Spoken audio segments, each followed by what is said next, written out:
As we arrived to London, we thought that the first thing we wanted to visit was the Palace of Westminster, which is also called the Houses of Parliament. This building is the place where the House of Commons and the House of Lords meet. It lies on the northern bank of the River Thames in central London in the city of Westminster. The name of the palace either refers to the Old Palace or its replacement, the New Palace, since it was destroyed by fire in 1834.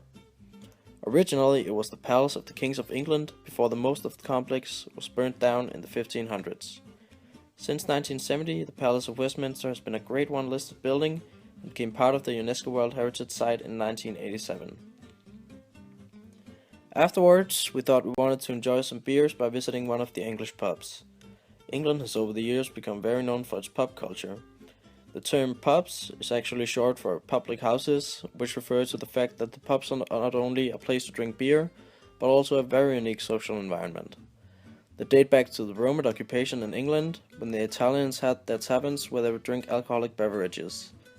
Some pubs also serve meals, which are usually hearty, tasty dishes that are simple and filling. The pubs are usually owned by landlords, and also it is not unusual that pubs offer some entertainment to make the customers stay longer. Later on, we thought we'd visit the St. Paul's Cathedral because of its very spectacular reputation. It is said to be one of the most famous and most recognizable sites of London, which we all afterwards could agree on. The cathedral was built between the 16 and the 1700s, and its dome, framed by the spires of French city's churches, has dominated the skyline until 1967. St. Paul Cathedral is an Anglican cathedral, the seat of the Bishop of London, and the mother church of the Diocese of London.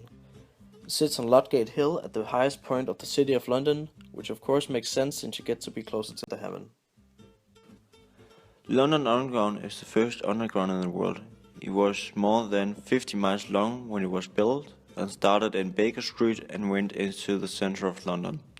In World War II, it was used as an air raid shelter for the people in London. Today, the underground is used by more than 1.34 billion people and is 403 kilometers long. Churchill War Rooms. In 1963, a new public office was built by the army. It was placed in the central of London, and the purpose was to make faster decisions between the government and the British Army. The Royal Air Force and the Royal Navy knew that Hitler would be a problem later. Therefore, they built war rooms under the public office which could resist bombs. Big Ben is actually a nickname. First, it was called Great Bell of the Clock, and later on, it was called Clock Tower and Elizabeth Tower. In 2012, it was renamed to Diamond Jubilee of Elizabeth II as a gift from the people of Great Britain. It rang for the first time in 11 July 1859. After that, we visited the museum Madame Tussauds. Madame Tussauds was made back in 1833 and is a wax museum where there are statues of very famous people. In this museum there are people like the Queen of England, very many different James Bond, Hele, Nelson Mandela, the Beatles and many more. There are 23 different museums all over the world, which in 6 of them are in Europe. There also were a Madame Tussauds over in Copenhagen, but it closed back in August of 2007. After we have visited Madame Tussauds, we visited the Sherlock Holmes Museum. The Sherlock Holmes Museum is based on the very famous detective from England, Sherlock Holmes. It was opened back in 1990 and is placed over at Baker Street.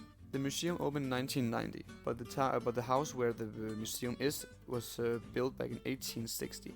Back then it was a boarding house, and it covers from the period of 1881 to 1960, when Sherlock Holmes and Dr. Watson were reported to have resigned there as teenagers of Mr. Hudson.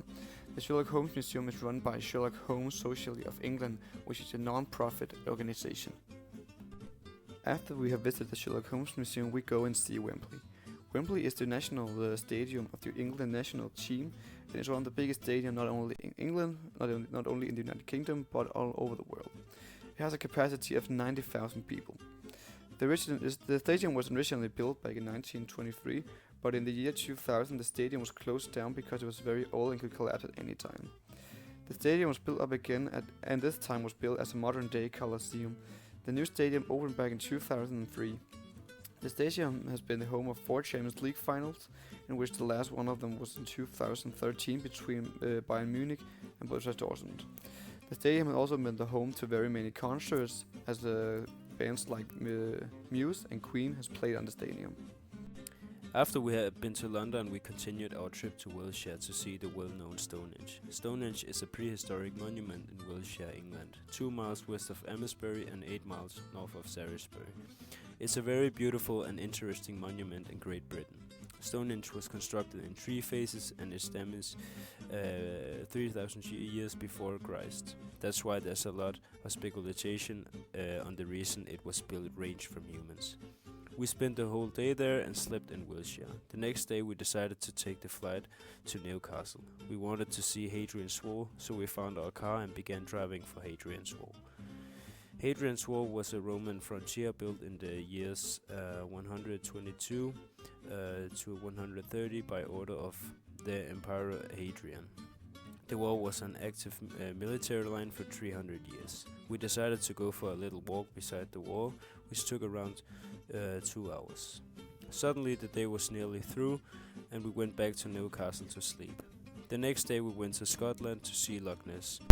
We went to the Loch Ness Centre and exhibition to hear a little more about the loch, and it was very interesting. The loch is 36 kilometers long and only 1.5 kilometers wide, and it is the second largest loch in Scotland.